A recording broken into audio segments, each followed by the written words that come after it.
Dear students of class 9 and 10, you all are welcome to my class. In previous class, we discussed about the characteristics of ionic and covalent compound. At first, I discussed about the melting and boiling point, and secondly, I discussed about the solubility of ionic and covalent compound. Then today's topic is the electrical conductivity of ionic and covalent compound. Last class দেখো যে melting and boiling point আমি একটু repeat করি যে melting point boiling point এর definition discuss করেছিলাম এবং বলেছিলাম যে যাদের বন্ড যত বেশি স্ট্রং যেমন আয়নিক সো সেই বন্ডটাকে আলাদা করতে বা ভাঙতে ব্রেকডাউন করতে তোমার তত বেশি এনার্জি লাগবে হিট এনার্জি এইজন্য আয়নিক কম্পাউন্ডের মেল্টিং বা বয়লিং পয়েন্টটা বেশি আর কোভ্যালেন্ট কম্পাউন্ডের মেল্টিং বা বয়লিং পয়েন্টটা কম আর কি that means energy heat energy কম লাগে দেন সলুবিলিটির ক্ষেত্রে বলছিলাম যে দেখো এখানেও দেয়া আছে যে এগুলো সব আয়নিক কম্পাউন্ডে হচ্ছে যে পোলার দ্যাট মিনস হচ্ছে dipole that means positive negative pole থাকে অ্যানায়ন ক্যাটায়ন আর কোভ্যালেন্ট কম্পাউন্ড ইলেকট্রন শেয়ারিং এর কারণে তোমার কোনো পজিটিভ বা নেগেটিভ পোল থাকে না তো দ্যাটস ওয়াই তাদের সলুবিলিটি যেহেতু ওয়াটার একটা পোলার কোভ্যালেন্ট কম্পাউন্ড ওয়াটার মলিকুলার সেটাও এক্সপ্লেইন করছে যে এটা বন্ড ফরমেশন কোভ্যালেন্ট হলেও এটা ইলেকট্রোনেগেটিভিটি ডিফারেন্স বেশি হয় 0.5 মোর দ্যান 0.5 হলে তোমার তাদের মাঝে পোলারিটি ক্রিয়েট হয় কোভ্যালেন্ট হলেও পোলারিটি ক্রিয়েট হয় এই জন্য সব পোলার compound ওয়াটারে is soluble in water. All polar compound is soluble in water.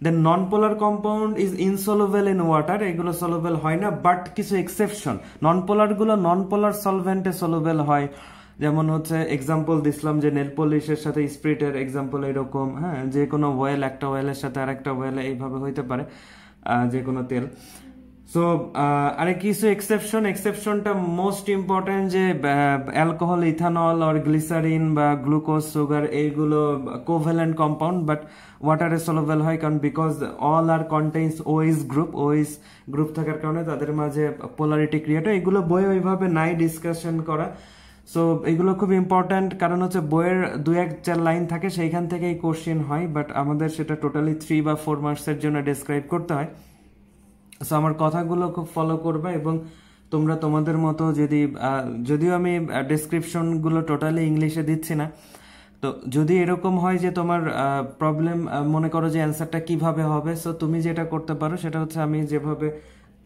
ডেসক্রিপশনগুলো দিচ্ছি এটা তুমি এটার অ্যান্সার হিসেবে অবশ্যই লিখবা এবং সেটা ইংলিশে কনভার্ট করে লিখে আমাকে দিয়ে চেক করাইতে পারো এটাও তোমার একটা এসডব্লিউ হিসেবে আমি কাউন্ট করবো যারা করবে বা কাউকে দিচ্ছি না জোর করে যে এটা করতেই হবে তো কেউ যদি মনে করো যে স্যার এটার অ্যান্সার আমি লিখেছি আমি চেক করে দিব যে অ্যান্সারটা ঠিক আছে কিনা আচ্ছা সো সলুবিলিটি দেন আজকে হচ্ছে থার্ড আরেকটা হচ্ছে ইলেকট্রিক্যাল কন্ডাক্টিভিটির জন্য আমাকে দেখতে হবে যে ইলেকট্রিক্যাল কন্ডাক্টিভিটি আয়নিক না কোভ্যালেন্ট কাদের ইলেকট্রিক্যাল কন্ডাক্টিভিটি আছে সো এখানে দেখো আয়নিক কম্পাউন্ড গুলো বুঝতেই পারছো যে অ্যানায়ন ক্যাটায়ন ফর্ম করে এটা আমি দিয়েছি এর সাথে আরেকটা ফিগার দেখো 5.12 electrical conductivity of water solution in edible salt বা টেবিল সল্ট সোডিয়াম ক্লোরাইড এখানে কি বলছে আমরা একটু ডেসক্রিপশনটা একটু দেখি যে take some water solution of edible salt in a বিকারে নিব and some water of sugar in another দুইটা বিকার নিব পাশাপাশি একটা বিকারে ধরো যে একটা বিকারে নিলাম NaCl একটা বিকারে সুগার নিলাম সো এই দুইটা আমরা নিব then now put two graphite rod or any other kind of metallic rod graphite rod বা অর মেটালিক যে কোনো কাইন্ড অফ মেটালিক রড এইখানে এইভাবে দিব into each solution and finally connect battery and bulb দেখো এখানে একটা এটা সুইচ এটার সাথে একটা বাল্ব দিব যে বাল্বটা জ্বলে কিনা এরকম দুইটার ক্ষেত্রে আমরা সেম কানেকশন দিব একটা কপার ওয়্যার দিয়ে সেটা কানেকশন দিব to each of them according to ফিগারটা তোমরা দেখছো বইয়ের ফিগারটাই দেখো স্ক্রিনে you will see the bulb in salt water solution is lit up এখানে একটা ব্যাটারি দিতে হবে দেখো একটা প্লাস মাইনাস এখন এখানে যেটা ionic compound that means not only NaCl এইখানে যেগুলো দেয়া আছে আমি সবগুলো এখানে বইয়ের এক্সাম্পলটা শুধু NaCl দিয়ে আছে বাট এখানে আমি যেগুলো দিছি দেখো এক্সাম্পল কিন্তু একটার জন্যই দিবে, কিন্তু কোশ্চেন ওইটার জন্য সাধারণত বইয়ে যেটা আছে ডিরেক্ট ওইটার কোশ্চেন কখনোই আসে না, যে কোনো একটা দিয়েই তোমার কোশ্চেন হতে পারে। So same type of mechanism, যে যেগুলো আয়নিক কম্পাউন্ড সেটার এই বাল্বটা হচ্ছে যে জ্বলবে, বাট এটা যদি সুগারের এইখানে সেম যদি আমরা এইভাবে বাল্ব দিই, এখানে এই বাল্বটা জ্বলবে না। বাল্বটা কি বলছে যে the bulb in salt water solution is lit up while the one with sugar water solution is not. sugar water solution এটা হবে না, বিকজ এইখানে এটা ওয়াটার সলুবেল হলে এখানে এই যে ফ্রি আয়ন ক্রিয়েট হয়, অ্যানায়ন ক্যাটায়ন গুলো আলাদা হয়ে যায়। অ্যানায়ন ক্যাটায়ন গুলো আলাদা হলে দেখো সার্কিটটা ফিল আপ হয়। যেমন ধরো যে তুমি এইখানে একটা ব্যাটারি, ফিজিক্সে তোমরা এটা পড়ছো অবশ্যই, যে ব্যাটারি দিলা, ব্যাটারি দিয়ে যদি এইখানে হচ্ছে যে তুমি একটা এখানে এইভাবে বাল্ব দাও, বাল্ব দিলে এটা জ্বলে উঠবে, কারণ এই টোটাল কানেকশনটা এই যে দেখো কপার ওয়্যার দিয়ে পুরো কানেকশনটা ফিল আপ, সার্কিটটা ফিল আপ। বাট এইখানে যদি কোথাও সার্কিটটা এইভাবে ফিল আপ না থাকে, ফিজিক্সে দেখো এটা ব্যাটারি, ব্যাটারি তো বুঝো একটা plus minus battery sign already ফিজিক্সে বোঝায়। দেখো এটা যদি এরকম হয় তাহলে সেই ক্ষেত্রে হচ্ছে যে তোমার, তো দেখো সার্কিটটা যদি এখানে ফাঁকা থাকে, দ্যাট মিনস এখানে কোনো কানেকশন না থাকে, তাহলে কি এটা জ্বলবে না? এটা জ্বলবে না। সো তার মানে এখানে এটা বোঝানোর চেষ্টা করা হয়েছে, দেখো এই সার্কিটটাই যে মেটালিক রড অর গ্রাফাইট এইগুলো সব electrical conductor, that means electricity conduct করে। তো এই পর্যন্ত দেখো পুরাটা কানেকশন আছে, বাট এইখানে কি, এইখানে হচ্ছে সলিউশন, কি সলিউশন? আয়নিক কম্পাউন্ডের, নট অনলি সোডিয়াম ক্লোরাইড, যে কোনো আয়নিক কম্পাউন্ডের সলিউশন। তো এই সলিউশন তার মানে মেন হচ্ছে যে আয়নিক কম্পাউন্ডের সলিউশনটা কি সার্কিটটা ফিল আপ করে কিনা। দেখো এই দুইটা রডের মাঝে কিন্তু অনেক ডিস্টেন্স, এখানে কোনো কপার ওয়্যার নাই, এখানে কোনো কপার ওয়্যার নাই, এইগুলো হচ্ছে সলিউশন। আবার বলছি এখানে কিন্তু কোনো ওয়্যার দিয়ে কানেকশন নাই, ডিস্টেন্সটা অনেক। সো এখানে সলিউশন, তার মানে এই সলিউশনটা কি এই কপার ওয়্যারের কাজটা করে কিনা? হ্যাঁ করে। আয়নিক কম্পাউন্ড হলে এই যে অ্যানায়ন এবং ক্যাটায়নে আলাদা হয়, এই ফ্রি আয়ন, এইখানে হচ্ছে যে তোমার ফ্রি আয়ন হচ্ছে এই যে কপার ওয়্যার থাকলে যে কাজটা হতো, মানে যে এখানে এটা যদি ফিল আপ হতো, কানেকশনটা একদম ফুল সার্কিট হতো, সেই ক্ষেত্রে হচ্ছে যে কাজটা করতো। সো এখানে আয়নিক কম্পাউন্ডের সলিউশনও সেম কাজটা করে, কারণ এদের ফ্রি আয়ন থাকে, ফ্রি আয়ন ইলেকট্রিসিটি পাস করে। কে ইলেকট্রিসিটি পাস করে? যদি বলে যে আয়নিক কম্পাউন্ড ইলেকট্রিসিটি পাস করে কি? ফ্রি আয়ন, এই যে ফ্রি আয়ন হয়। বাট এই সুগারে এইখানে যদিও এটা ওয়াটার সলুবেল, এর আগে আমি বলেছি যে এটা সুগার ইথানল এটা ওয়াটার সলুবেল হলেও এইখানে যে অ্যানায়ন এবং ক্যাটায়নের যে অংশটা যে আলাদা হয়ে ফ্রি আয়ন প্রডিউস করা, এইখানে কোনো ফ্রি আয়ন প্রডিউস করে না। কোভ্যালেন্ট কম্পাউন্ড তোমার ওয়াটার সলুবেল হোক বা না হোক, এটা কোনো ফ্রি আয়ন প্রডিউস করে না। আয়ন প্রডিউস না করার কারণে এখানে যদি সুগার দেয়া হয় সেই ক্ষেত্রে এই বাল্বটা জ্বলে উঠবে না। দ্যাট মিনস হচ্ছে ফিজিক্সের মতো যদি বলতে পারি, তার মানে সার্কিটটা এখানে কমপ্লিট হবে না। যে এটা যেমন এই যে এখানে ফাঁকা ছিল, এই জায়গাটা ফাঁকা ছিল, সেরকম এইখানে ফাঁকা থাকবে। তো এটা হচ্ছে ইলেকট্রিক্যাল কন্ডাক্টিভিটি। এখানে আমরা দেখলাম যে আয়নিক কম্পাউন্ডের কোনো সলিউশন যদি হয় সেই ক্ষেত্রে সার্কিটটা কমপ্লিট হয়ে যায়, বাট কোভ্যালেন্ট কম্পাউন্ডের কোনো সলিউশন হলে সেই ক্ষেত্রে সার্কিটটা কমপ্লিট হবে না। সো এটা খুব ইম্পর্ট্যান্ট একটা টপিক, এবং ইলেকট্রিক্যাল কন্ডাক্টিভিটি আয়নিক কম্পাউন্ডের কেন আমি টোটালি এক্সপ্লেইন করলাম, যে বইয়ের ইনফরমেশন গুলো তার সাথে আরো কিছু দিলাম। দেন দেখো একটা গ্রুপ ওয়ার্ক আছে যে ফরমেশন অফ ক্রিস্টালস, এটা বাসাই করতে পারো। দেন এর পরের টপিকটা খুব ইম্পর্টেন্ট, সেটা হচ্ছে metallic bond.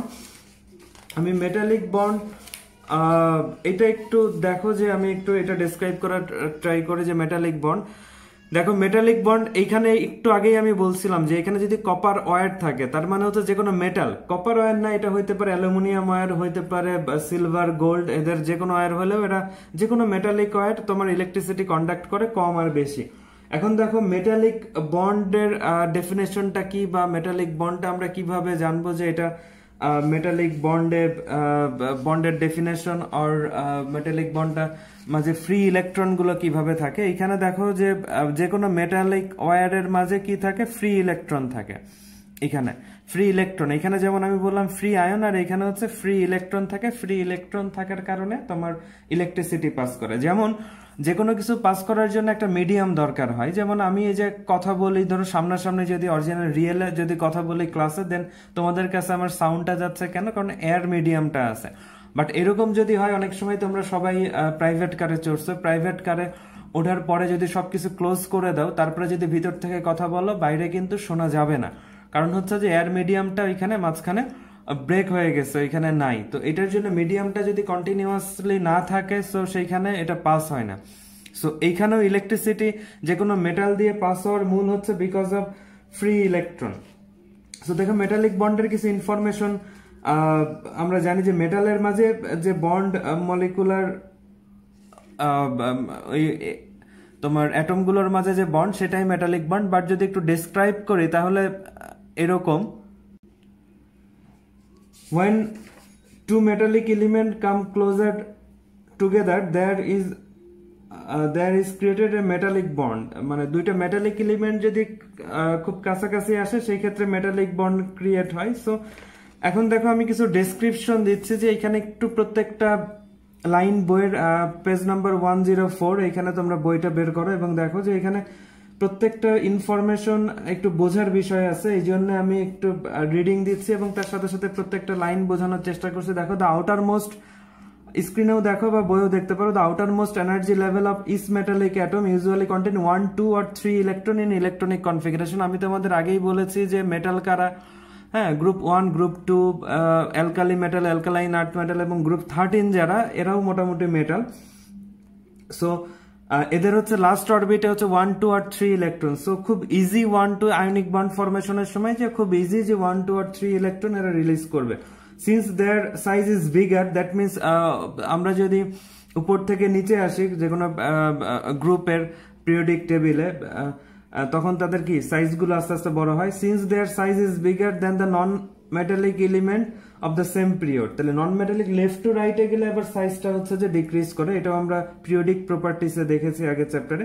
The attractive force of nucleus on them is less strong as a result, তার মানে মেটালিক গুলোর উপরে হচ্ছে যে নিউক্লিয়াসের যে অ্যাট্রাকশন ফোর্স এটা কম আর কি। As a result atom donate their 1 or more electron from their outermost energy level এবং from positive ion, ঠিক আছে। This positive ion is called the atomic core.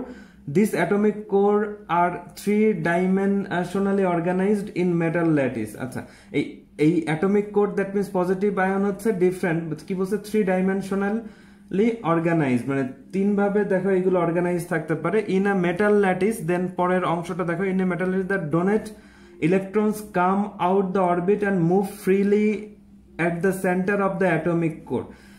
আচ্ছা, তো এখানে একটা ফিগার দেখো, মেটালিক বন্ডের ফিগার দেখো, এখানে প্রত্যেকটা যে পজিটিভ আয়ন তার সাথে কি হয় যে free electron, that means positive ion কখন হয় যখন তারা খুব ইজিলি কি করে যে 1, 2 আর 3 ইলেকট্রন এরা ডোনেট করে, দেন পজিটিভ আয়ন হয়। তার পাশাপাশি ফ্রি ইলেকট্রন, তো এখানে মেটালিক বন্ড বলতে যে দুইটা মেটাল অ্যাটমের মাঝে, মানে এখানে কোনো নন মেটাল আসে নাই যে তুমি বন্ড নর্মালি আয়নিক কম্পাউন্ডের মতো যে এরা ডোনেট করলে এবং আরেকজন সেটা একসেপ্ট করে নিল নন মেটাল, এখানে কেউ একসেপ্ট করে না।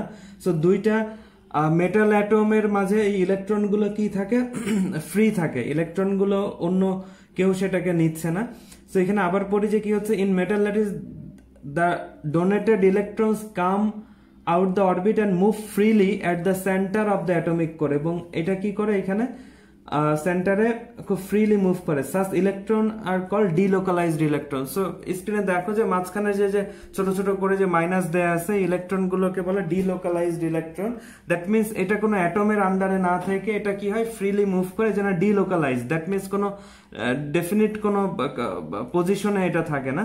They become electrons of all metallic ion of that piece of metal, মানে একখণ্ড একটা টুকরা যদি আমরা যে কোনো মেটালের পিস নেই, সেখানে কি এক টুকরার মাঝে তোমার মিলিয়ন মিলিয়ন অ্যাটম থাকতে পারে। সো সেখানে মিলিয়ন মিলিয়ন ফ্রি ইলেকট্রন থাকে। They become electrons of all metallic ion, মানে সবার থেকে যে ফ্রি ইলেকট্রন গুলো আসে that piece of metal instead of remaining under a particular atom, মানে একটার জায়গায় মানে সবগুলো থেকে এরকম ইলেকট্রন চলে আসে। It can be said that the ions remain organized like a lattice in the sea of electron, মানে সো যে বললাম মিলিয়ন অফ অ্যাটম থেকে যদি মিলিয়ন অফ ইলেকট্রন আসে তো মনে হয় যে একটা ইলেকট্রনের সি বা সমুদ্র, সি অফ ইলেকট্রন মনে হয়। when a delocalized electron is situated amidst two metallic ions, both the ions are attracted towards the electron with an electrostatic force। তো এইভাবে যদি দুইটা অ্যাটম এর মাঝে এরকম ইলেকট্রন ফ্রি ইলেকট্রন থাকে তখন কি হয়, ডিলোকালাইজড ইলেকট্রন ইজ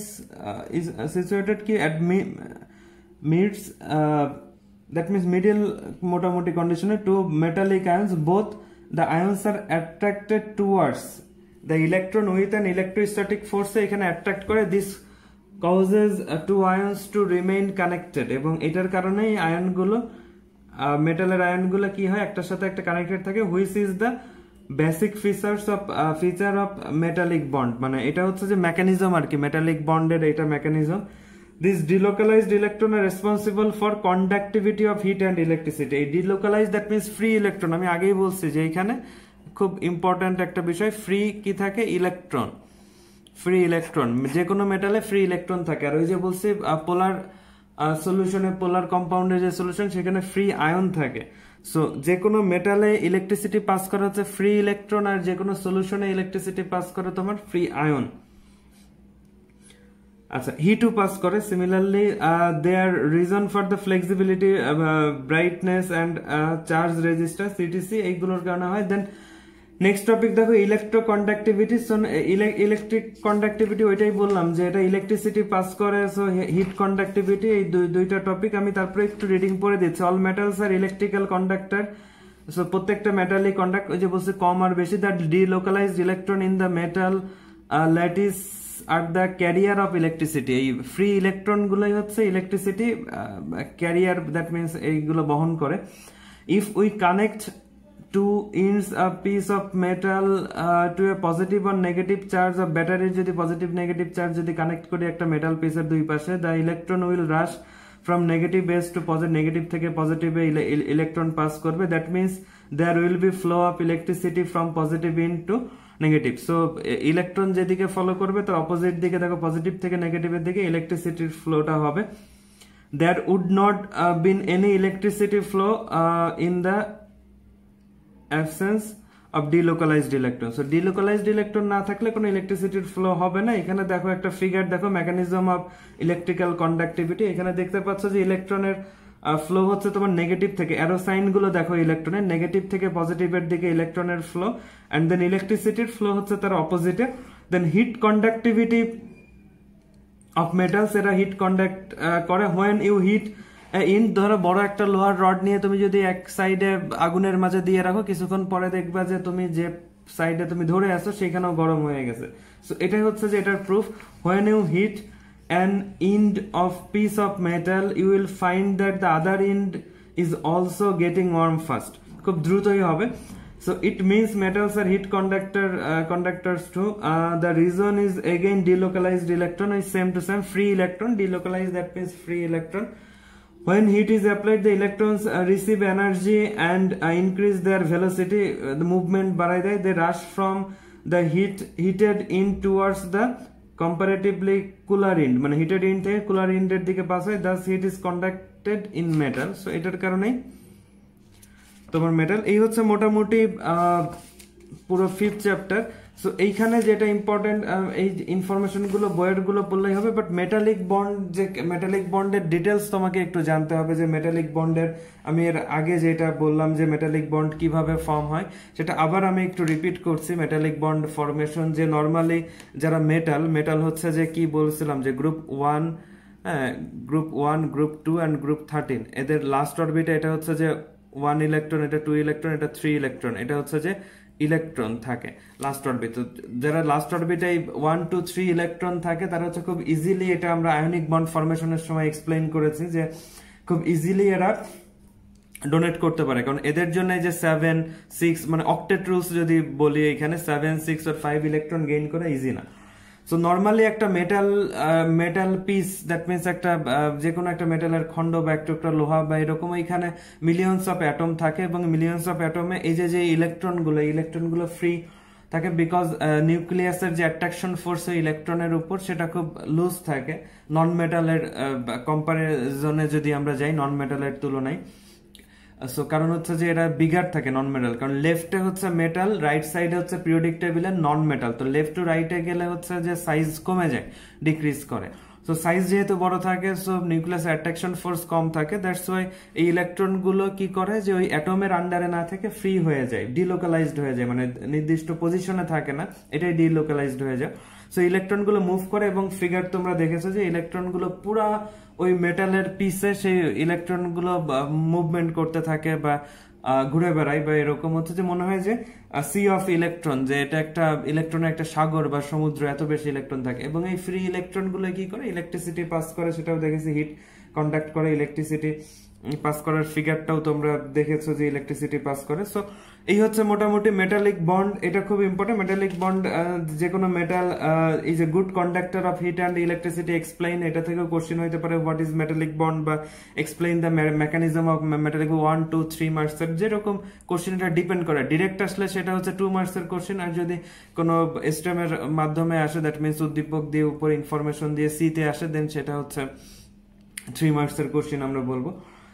সো এই হচ্ছে মোটামুটি 5th চ্যাপ্টার। তাহলে আমরা এই চ্যাপ্টারটা, তোমাদের কাজ হচ্ছে, এই 2টা ক্লাসে আমি শেষ করলাম, তোমাদের কাজ হচ্ছে যে এইখান থেকে কোনো প্রবলেম যদি থাকে সেক্ষেত্রে পুরো চ্যাপ্টারটা রিডিং দিবে। রিডিং দেওয়ার পরে যদি কোনো প্রবলেম থাকে আমাকে অবশ্যই মেসেজ করবে, আমি সেটার অ্যান্সার দেওয়ার ট্রাই করব।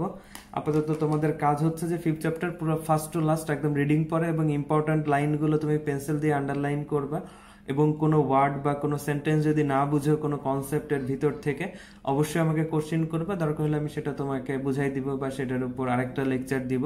সো আমাকে যত বেশি কোশ্চেন করবে তোমাদের জন্য অ্যান্সারগুলো পেতে তত সুবিধা হবে। আমি যেভাবেই যে ল্যাঙ্গুয়েজে অ্যান্সার দেই না কেন, সায়েন্সে তুমি ইনফরমেশনটা জানলেই হবে, সেটা ইংলিশ বাংলা যেটাই হোক, ইনফরমেশনটা মেন, যে তুমি ওই টপিকটা জানো কিনা, ওই কনসেপ্টটা তোমার ক্লিয়ার কিনা, এটাই হচ্ছে ইম্পর্টেন্ট। সো প্রত্যেকটা লাইন পরে তুমি কনসেপ্টটা ক্লিয়ার হওয়ার ট্রাই করবে, এটাই হচ্ছে যে মূল বিষয়। দেন তুমি সেটাকে যখন লিখবে তখন তোমার মতো করে ইংলিশে তুমি সেন্টেন্স মেক করে লিখবে। সো ওইটা কোনো প্রবলেম না যে বইয়ের ল্যাঙ্গুয়েজেই হইতে হবে সেরকম না, এরকম কখনোই আমরা বলি না। আমরা বলি যে কনসেপ্টটা ঠিক থাকলেই হবে, যাতে কনসেপ্টটা চেঞ্জ না হয়, বাট ল্যাঙ্গুয়েজ তুমি তোমার মতো করে দিতে পারো। এই হচ্ছে মোটামুটি বিষয়। তো আশা করি বুঝতে পেরেছো, আর না বুঝলে অবশ্যই কোশ্চেন করবা। সো আজকের মতো শেষ করছি, এবং যারা এই পর্যন্ত দেখলা সবাইকে অনেক অনেক থ্যাঙ্কস, এবং পরবর্তী ক্লাস মনোযোগ দিয়ে করবে সেই আশাবাদ ব্যক্ত করছি।